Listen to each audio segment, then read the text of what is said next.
Then the letter comes out, the cable Yes, from Jackson, June 10th, right. which breached at least the unspoken unspoken understanding that those kind of behind-the-scenes discussions wouldn't become public. What's the read on Washington at the time? Well, I did write to Jackson on June 12th.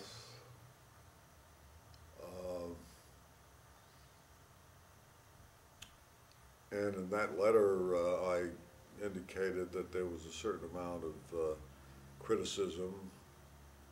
I thought that the criticism was not warranted, and that it would pass, and that he would that his purpose in sending the cable had been a worthy one. But what I subsequently learned is that throughout the country there was a great deal of ferment. Number of editorials called for the resignation of Jackson, or the resignation of both Black and Jackson, or the resignation of the entire Supreme Court. There was a great deal of I think unwarranted surprise at the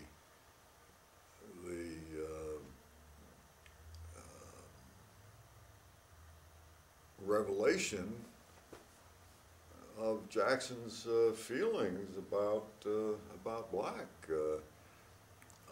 but of course that, to my mind, that had to be taken in the context of what had been leaked to the Washington papers about Jackson. Mm-hmm.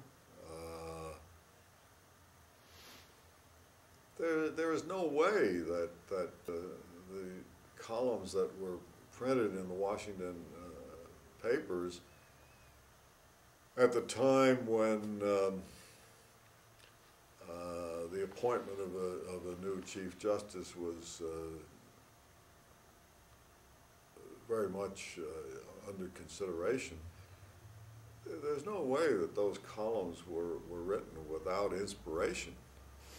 And of course, I don't mean inspiration from the muse of history. Yeah.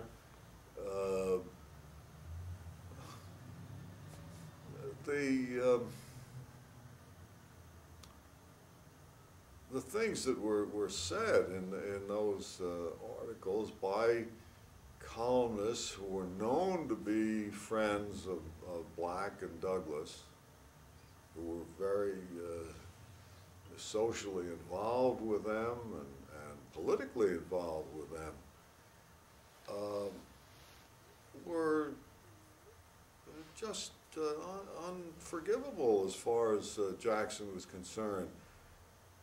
And I felt very strongly that it was an outrage that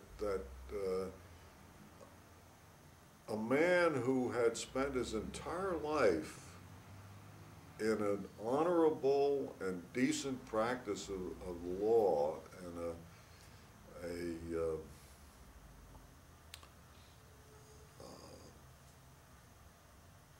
exemplary effort to act properly as a judge should be vilified in this way for no reason at all, except that there were people in Washington who did not want to see him as Chief Justice.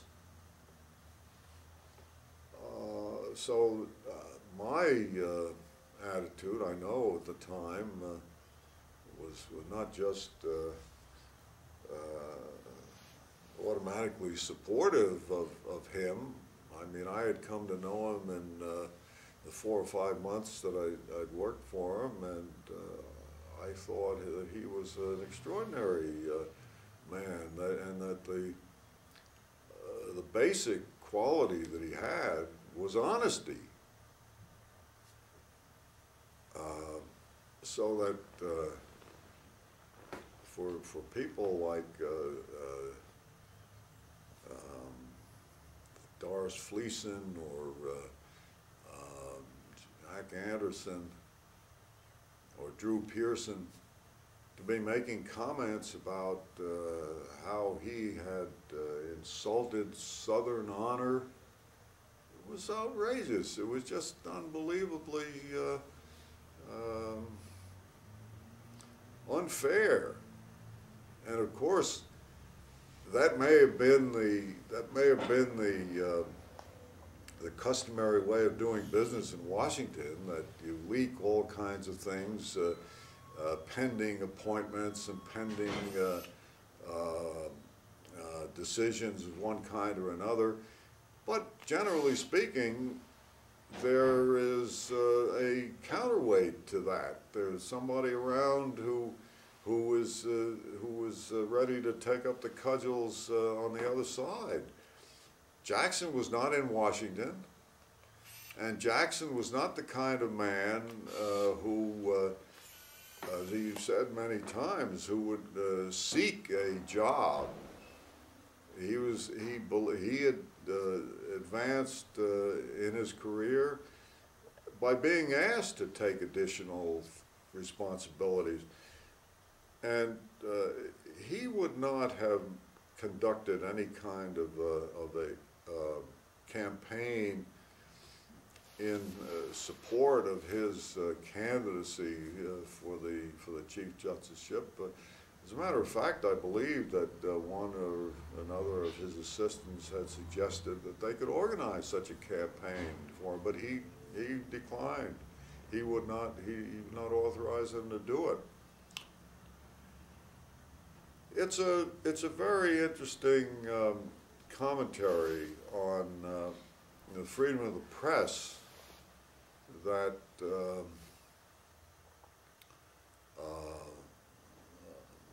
Justice Black has made so much his own bailiwick. I mean, he apparently decided that the way in which he would go down in history was as the great defender of freedom of the press.